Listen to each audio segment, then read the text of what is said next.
कि लोगों को कहना है, कहीं कहीं उनके दामाद भी कहीं लोगों को कहते हैं कि भाई हमारा कहते हैं जो दामाद है वो नवादा लोकसभा बीजेपी से लड़ने की तैयारी में है। शायद इस वजह से वो बरबीघा के भूमियारों को इकट्ठा कर रहे हैं। सबसे बेवकूफ़ वो बरबीघा के भूमियारों को समझते हैं। अब नाराज़गी तो उनसे लगभग क्या, उनको क्या हमसे है ये तो हमको नहीं पता है। जब भी वो बरबीघा वो आते हैं अपने कार्यक्रम में, भरी मंच से वो लोगों को कहते हैं कि सुदर्शन को हमने 2015 में टिकट दिया, सुदर्शन को हमने 2020 में टिकट दिया और हमने ही जिताया। अरे जिताने हराने का काम तो जनता के द्वारा होता है, वो वोट करती है। अब मंच पे से बोलते हैं कि हमारे लोगों को इनसे इज्जत नहीं मिलती है, लोगों से ये बात नहीं करते हैं। अब मंच पे से पार्टी के ही मंत्री और पार्टी के विधायक को अगर बोले तो कैसा बीतेगा उस पर। और लगातार इनका साल भर से ये प्रोग्राम चल रहा है। अब कल भी इनका प्रोग्राम था हमारे विधानसभा में। कम से कम आप एक कॉल करके विधायक को तो बोले होते। आना नहीं आना वो बात की बात है। वो एक कॉल भी नहीं गया, ना विभाग की तरफ से कॉल आया। अब ये निरीक्षण भवन का उद्घाटन किए हैं कल। अब क्या जरूरत है निरीक्षण भवन का, यही बता सकते हैं। अब ये मंत्री हैं, पैसे का इस्तेमाल हर तरह से किस्म से कर सकते हैं। मुझे तो लगता है कि ये सरकार का राशि का दुरुपयोग हो रहा है। कर्म भूमि वो रही है, जन्मभूमि रही है स्वर्गीय कृष्ण बाबू की, स्वर्गीय लाला बाबू की, स्वर्गीय राजो बाबू की,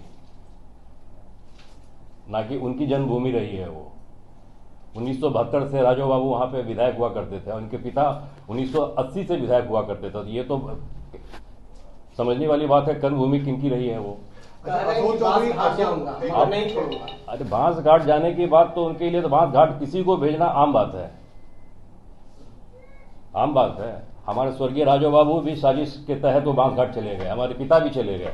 अब हो सकता है हमारी तैयारी में लोग लगे हों। मतलब उनके पीछे भी उनका ही हाथ था, आप मानते हैं? अब हाथ था नहीं था, साजिश करता थे वो, ये सब लोग ये जानते हैं। ये कौन है इनके साजिश करता है? के कार्यक्रम में मुर्दाबाद वगैरह के नारे लगे। अब मुख्यमंत्री जी 27 तारीख को जमुई गए किसी पुल को देखने के लिए। पुल काफ़ी क्षतिग्रस्त था वो। अब उस जिले के ये प्रभारी मंत्री थे, भवन मंत्री, कम से कम उनकी तो जवाबदेही बनती है उस पुल के बारे में मुख्यमंत्री जी को अवगत करवाना कि ये पुल टूटा है, क्या है, नहीं है।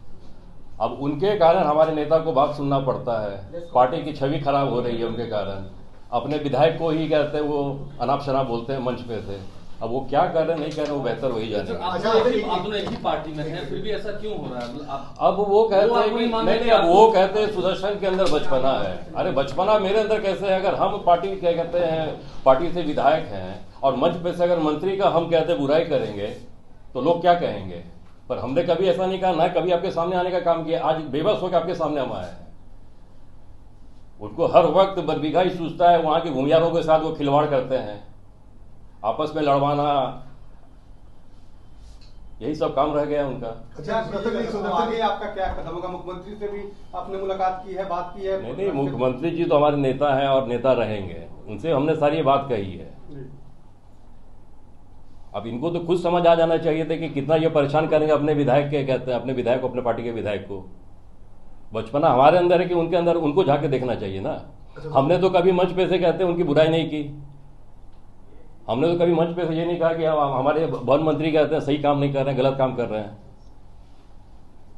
सुदर्शन जी, ये भी अशोक चौधरी ने आरोप लगाया है कि आपको राजनीति में वो आगे बढ़ा है, आपको दूसरे पार्टी में कांग्रेस में वो लाया, फिर जेडीयू में भी आप उनके साथ गए। राजनीति तो हमारे कहते हैं खून में है ना। 1972 से ही हमारे कहते हैं दादा स्वर्गीय राजो वो राजनीति कर रहे हैं। वो क्या लाएंगे, वो क्यों करेंगे?